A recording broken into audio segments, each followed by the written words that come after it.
got another listener question. This is from Mark in Duluth. It says, we have received multiple offers on our home and we don't want to choose the wrong buyer who will only terminate later. Probably a pretty good thing to be worried about. Mark wants to know how he should proceed. Multiple offer situations are very difficult. And one of the things that I can tell you, Mark, is that you need to make sure you're working with a listing broker or a listing agent who is very empathetic with the situation of all the buyers agents and the buyers. Now, I don't mean they need to be empathetic and allow those buyers to take advantage of you or to negotiate better than you're negotiating. I don't mean that at all.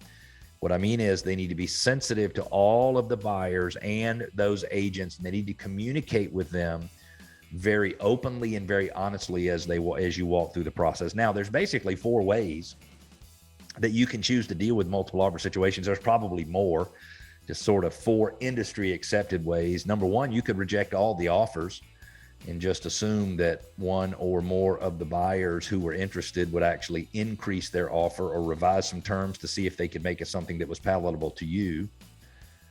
Number 2, you could ask for highest and best. You could tell all, let's just say you have 10 offers. You could tell all of them, look, we've gotten multiple offers and we're going to give you X number of hours or X number of days to submit what we would refer to as your highest and best offer. The problem with that is sometimes you as a seller have things that you are looking for specifically, like an ideal closing date or more earnest money or a specific amount of due diligence, the number of days for due diligence.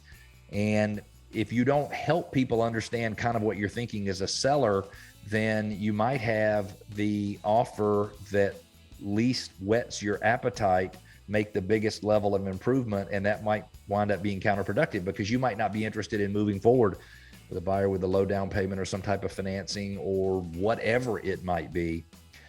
And so the third option that sometimes people use is they go back and ask for highest and best, but they give these suggested minimums and they say, we're asking for your highest and best, and we'd like to close on or after this date, and we'd like the due diligence to be this number of days maximum or maybe 0.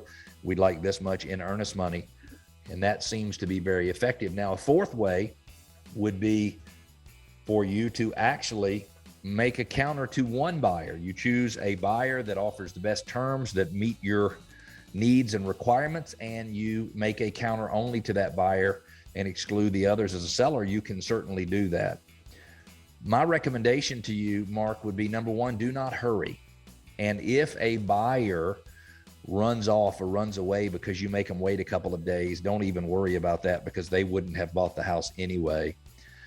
And number 2, you need to make sure no matter what that you counter, and you always counter, and you pick a lot of things in that offer to counter, because really what you're trying to do is trying to reach out with a bat and whap the buyers on the head with a bat to see who will get in there and fight for this home and who wants to run away. I've seen sellers make decisions based on types of financing. I've seen sellers who say, I don't want to sell to somebody with an FHA or a VA loan. I've seen sellers who say, I want to specifically sell to this buyer because I've heard a little bit about their situation, or they were the first one to make an offer, they were the last one to make an offer. You can certainly do it however you want to.